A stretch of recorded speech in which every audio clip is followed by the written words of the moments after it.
Ce livre, c'est sûrement l'un de mes préférés et il a été écrit par Richard Wright.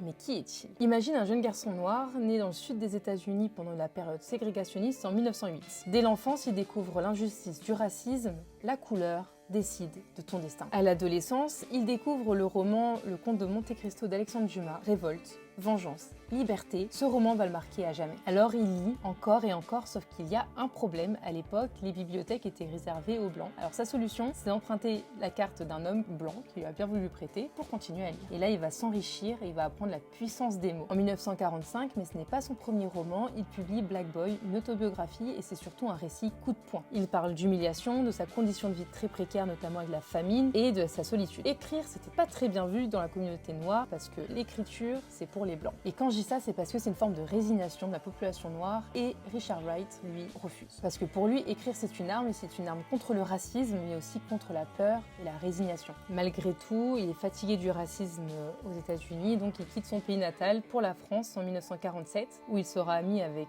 Jean-Paul Sartre, Albert Camus, mais il se sentira jamais vraiment chez lui, jusqu'à sa mort en 1960.